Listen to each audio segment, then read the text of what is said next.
Let's go if a bit will make you KO.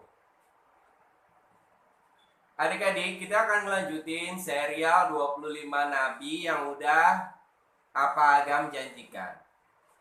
Kita memasuki chapter keempat, yaitu Nabi Hud alaihissalam. Kita mulai ya. Nabi Nuh dan kaumnya yang berada dalam kapal selamat dari azab banjir. Mereka keluar dari kapal dan melanjutkan kehidupan mereka. Di antara mereka terdapat kaum Ad yang nasabnya berasal dari Sam bin Nuh. Jadi kemarin waktu cerita Nabi Nuh kan semua naik kapal tuh. Ya, jadi sudah selamat. Nah, ini generasi berikutnya ada Nabi Hud dalam generasi Nabi Nuh. Mereka melakukan perjalanan hingga sampai di daerah bernama Al-Ahqaf, yaitu antara Oman dan Hadramaut di Yaman.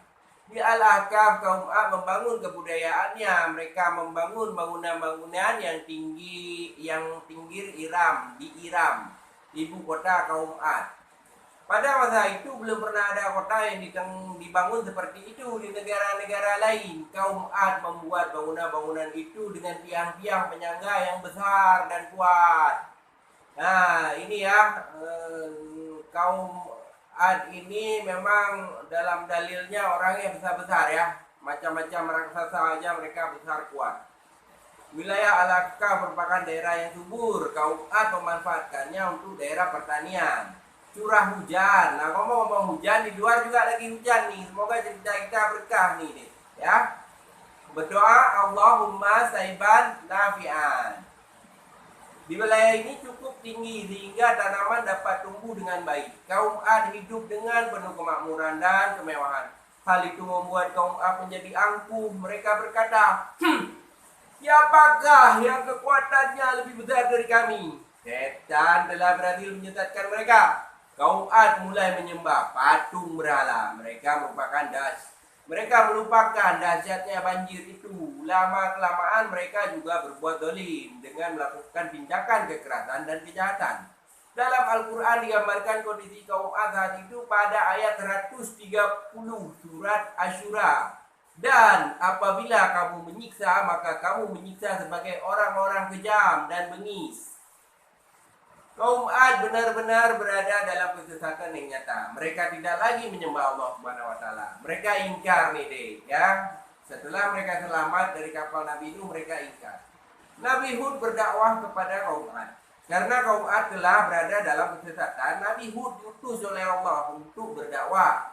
Ia mengajak kaum Ad menyembah Allah Subhanahu wa taala dan menghentikan kezaliman. Di hadapan kaum Ad, Nabi Hud berkata, "Hai kaumku, sembahlah Allah. Sekali-kali tidak ada Tuhan bagimu selain Dia, maka mengapa kamu tidak bertakwa kepadanya?" Kemudian para pemuka kaum Ad menjawab, "Sesungguhnya kami benar-benar memandang kamu dalam keadaan kurang akal, dan sesungguhnya kami menganggap kamu terhadap orang yang berdusta." Meskipun dikatakan gila dan berdusta, Nabi Hud tetap berdakwah. Nabi Hud berkata, "Hai kaumku, tidak ada padaku kekurangan akal sedikit pun, tetapi aku ini adalah utusan dari Tuhan semesta alam.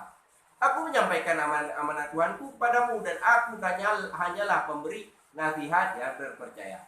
Quran surat Al-A'raf ayat 67-68. Ya adik-adik, kaum Ad tak menolak seruan Nabi Hud. Malahan mereka menantang diturunkannya azab jika seruan Nabi Hud benar. Mereka menjawab, "Apakah kamu datang kepada kami untuk memalingkan kami dari menyembah Tuhan-Tuhan kami?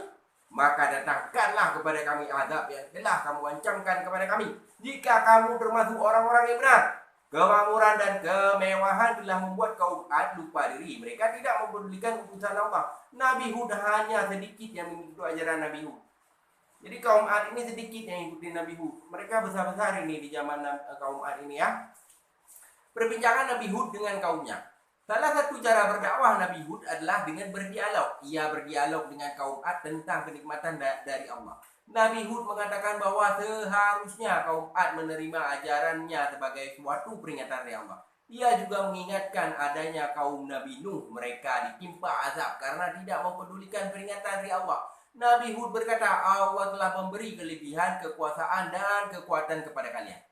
Allah memberikan semua itu agar kamu beriman dan bersyukur. Kebimbangan meliputi perasaan kaum Ad. Mereka merasa ada kebenaran dalam dakwah Nabi Hud. Nah, jadi mereka udah mulai merasa nih ada kebenaran Namun mereka tidak dapat meninggalkan penyembahan berhala. Kemudian mereka berkata, wahai Hud, kami tahu Tuhan kami telah menimpakan penyakit gila kepadamu. Nah, Nabi Hud dibilang gila sama mereka. Padahal mereka yang gila.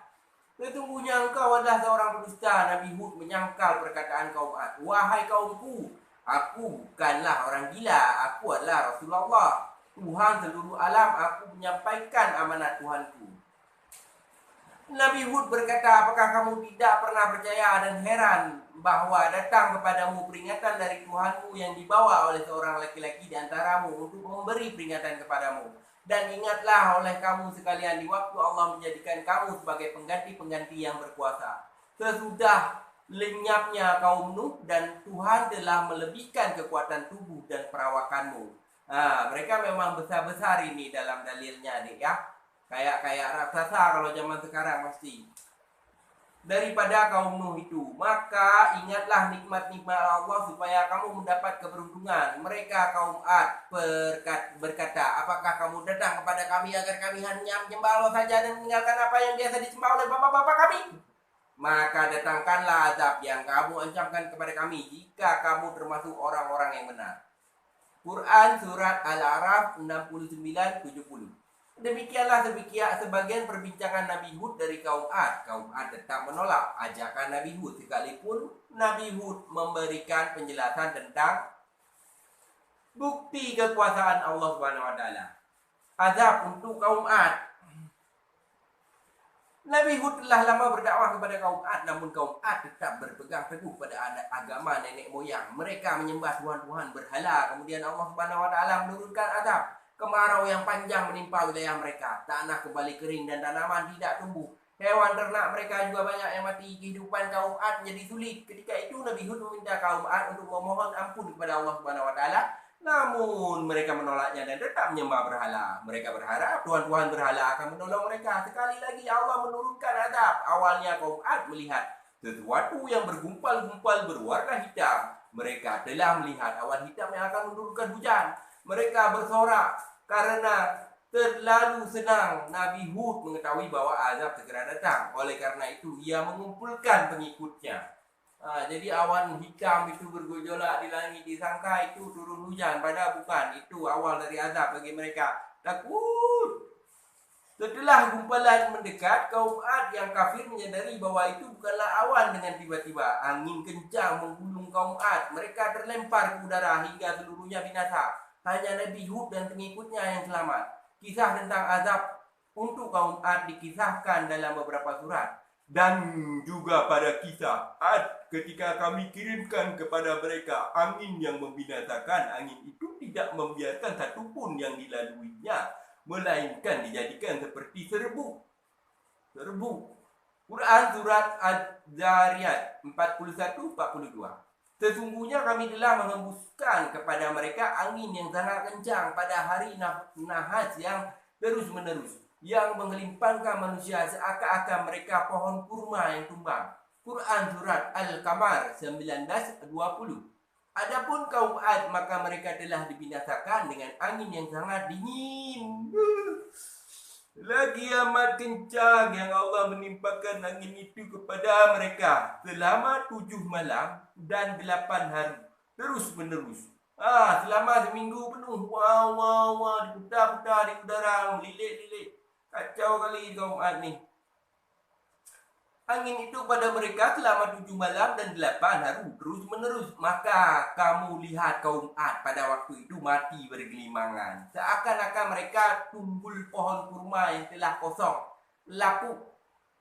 Maka kamu tidak melihat seorang pun yang tinggal di antara mereka. Quran Surat Al-Haqqah 6-8. Menarik sekali cerita kaum Ad ini. Sekelas raksasa yang besar, tinggi besar aja mampu putar-putar di langit sana. Jadi jangan sok-sok punya badan besar. Kamu siapa itu? Enggak bisa. Hancur semua. Begitu ada angin, hancur. Ya. Semoga adik-adik bisa mendapat pelajaran dari apa agam. Kita ketemu lagi di Nabi berikutnya. Assalamualaikum.